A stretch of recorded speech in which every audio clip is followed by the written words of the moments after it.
Otázky je k dispozícii ministra vnútra Martin Šuka je štop. Ale nejaký súbor. Aká situácia v strane Hlas? To je taká základná otázka. Stabilizovaná. Skúste niečo dať. Stabilizovaná. My sme urobili očistný proces počas víkendu. Zbavili sme sa dvoch vydieračov, ktorým neišlo o hodnoty, ale išlo im o pozície a funkcie. A myslím si, že tým je strana očistená, stabilizovaná a bude pevnou a stabilnou súčasťou tejto vládnej koalície. Sme sociálni demokrati. Naším cieľom je presadzovať v tejto vláde sociálno-demokratický program a pracovať pre ľudí. V tomto chceme čo najviac pokračovať. Hovorili sme na našom víkendovom sneme o našich plánoch, ako chceme pomôcť seniorom, mladým rodinám, mladým ľuďom, o našich predstavách ako sociálnych demokratov, čo chceme pri téme otvorania ústavy zakotviť do nej, že síce uznávame iba dve pohlavia, ale keď sa bavíme o rovnosti, tak by mali mať rovnaké napríklad platy. Dojde k voľbe predsedu Národnej rady, tak s tými ďalšími dvoma, ktorí sú ako takí rebelujúci, máte nejakú dohodu, že podporia pána Rašiho napríklad? Viete, hovorí sa, že s teroristami a vydieračmi sa nevyjednáva. Ja v tomto prípade neplánujem sa ani baviť s pánom Migalom, ani Šalitrošom. Ja im želám úprimne zo všetkého srdca všetko dobré, nech sa im darí v živote aj v politike. A tým pádom pre mňa téma pána Migala a Šalitroša je uzatvorená. Keď sa pýtate na Janka Ferenčaka, Romana Malatinca, sú súčasťou našej politickej strany Hlas. Bavil som sa aj s pánom Malatincom, budem sa baviť aj s Janom Ferenčakom.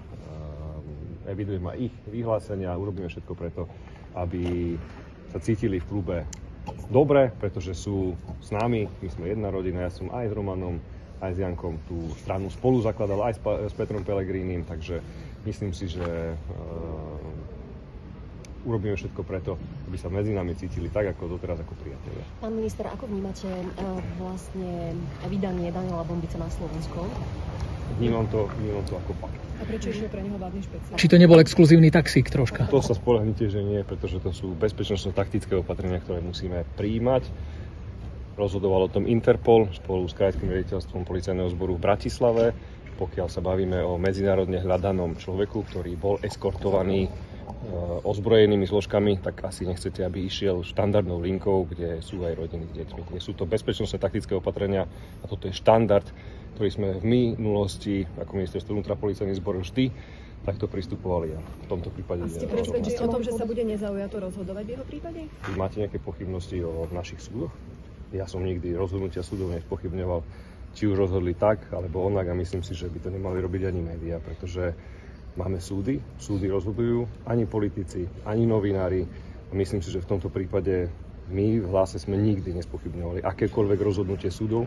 A poprosím aj vás, novinárov, aby ste nespochybňovali rozhodnutie súdov, pretože dávate tak nebezpečný precedens pre všetkých obyvateľov Slovenskej republiky, že si môžu povedať, že súd rešpektujem alebo nerešpektujem. Ja nemám najmenšie pochybnosti, že súd rozhodne spravodlivo na základe dôkazov a faktov a akékoľvek rozhodnutie súdu ja budem iba rešpektovať. Ešte keby ste mohli, poprosím vás, povedať bližšie okolnosti toho vydania na Slovensku, ako to prebehlo, či máte informácie? Nemám žiadne informácie. Je to prípad, o ktorý by som sa ja nejako zaujímal ako o x ďalších. Ale komerčnému o tom to nebolo možné. Práve som ho vysvetlil, že to boli bezpečnostné taktické opatrenia, ktoré sú vždy v takomto prípade prijímané a vždy sa koná takouto cestou. Ja mám takú otázku, ako ste sa dostali k veciam zo spisu, ktoré zverejnil pán Migal?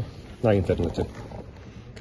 Boli zverejnené, pán Migal si asi pomýlil tú celú časovú os a ja som mu žiadne dokumenty ani nesprostredkoval, ani nič, pretože pokiaľ si to dobre pamätáte, tá aj mapa bola nakreslená jasne, že ten dokument, o ktorom pán Migal hovorí, že ja som ho vraj dal, bol už dávno predtým 13. zverejnený, on ho zverejnil až 15. Takže ani v tejto veci inšpekcia nejak vás nepredvolala, nevypočúvala? Keď ma inšpekcia predvolá, veľmi rád na výsluh prídem. Viete, ja som už bol vypovedať, odkedy som ministrom asi 7-krát. A nerobím z toho žiadne halo, že by ma teraz v polícii niekto prenasledoval, alebo mi robil zle. Polícia si robí svoju prácu. Ak je potrebné predvolať na výsluh ministra, politika, opozičného alebo koaličného, to je predsa práca polície. Hádam odo mňa, ako ministra vnútra, nechce niekto, aby som mu vybavoval beztrestnosť. Prečo by si také niečo pán Migal vymýšľal podľa vás?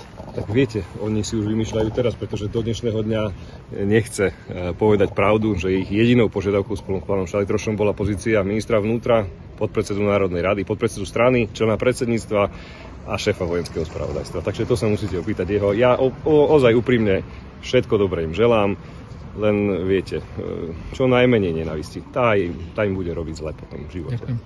Ďakujeme pekne za vaše otázky. Chcú opýtať k tomu letu do Mníchova. Áno, že má letieť z Popradu vládny špeciál priamo do Mníchova na zápas, tak či je to OK? No, určite žiadny špeciál do Mníchova neletí. Ja letím za bavorským ministrom vnútra na dlhodobé bilaterálne stretnutie, ktoré sme mali už dávno naplánované. Takže nie je to futbalový zápas? Určite nie je futbalový zápas. Samozrejme, dostal som aj pozvanie od pána nemeckého ministra, bavorského ministra vnútra na futbalový zápas. Zdvorilo som odmietol, pretože v tejto spoločenskej situácii môžete byť si istí. Zachytil som nejaké vyjadrenia pána Hlinu, takže iba opäť šíri klamstvá a nenávisť. Čo ma úprimne Čiže niektorí starostovia majú letieť s ministrami, right? Určite nie. Vládny špeciál odlieta. Ja na ňo idem o chvíľočku, tak aby som stihol. Chcel som prísť aj sem do Kežmarku na výjazdové rokovanie vlády, pretože vždy pre mňa bolo dôležité byť v regiónoch. Takouto cestou budem pokračovať. Stihol som ráno navštíviť našich policajtov a hasičov v Poprade, v Spišskej Belej. Bol som na výjazdovom rokovaní. Teraz sa presúvam na bilaterálne stretnutie s bavorským ministrom vnútra. Budeme sa baviť o dôležitej téme nelegálnej migrácie, pretože pre nás je Nemecko kľúčový partner. Budeme sa baviť o tom, že Slovensko v rokoch 23 zapríčinilo, že 50 000 nelegálnych migrantov sa dostalo do prostredia Európskej únie, čo vytvára obrovské bezpečnostné rizika. Aj pre Nemecko to budú naše témy dnešného bilaterálneho stretnutia. Futbal si možno pozriem v telke, ak to budem stíhať. Pán minister, ešte ak dovolíte posledná otázka. Sme 8 km od Spišskej Starexy. A im len niečo v tejto veci, poprípade zastavili ste sa aj tam na oddelenie, alebo aj tam ste robili nejaké personálne zmeny? Nestíhal som sa zastaviť na tomto oddelení, ale určite v rámci svojho programu prídem. Prebieha tam vyšetrovanie jednak tohto hrozného činu, ktorý sa udial. Rovnako prebieha vyšetrovanie úradu inšpekčnej služby voči príslušníkom obvodného oddelenia. Keď budú výsledky, budem vás určite informovať. My v rámci tejto témy plánujeme budúci týždeň spoločné pracovné stretnutie a následne mediálne informovanie verejnosti s pánom ministrom školstva Druckerom, nakoľko už v minulom roku sme si dali jednu z priorít našich ochranu mäkkých cieľov a duševného zdravia detí na školách. Máme viacero návrhov, ktoré už sme rozpracovali a o ktorých chceme informovať verejnosť, aby k takýmto tragickým udalostiam už čo najmenej dochádzalo. Môžem potvrdiť, že ten postup aj riaditeľov škôl sa zmenil po tomto incidente, pretože už dnes násobne viacej nahlasujú to, že takéto podobné incidenty z hľadiska vydierania, nebezpečného sa vyhrážania dejú a je väčší zásah polície. Konáme preventívne, aby sa niečo podobné už nikdy nemuselo stať. Ešte pán minister, otázočka, ak by boli predčasné voľby, platí, že hlas do vlády s fašistami nepôjde? Platí, že hlas nikdy do vlády s akýmikoľvek stranami, ktoré čo i len symbolicky podporujú alebo sympatizujú s fašistickou alebo extremistickou ideológiou, nikdy nepôjde.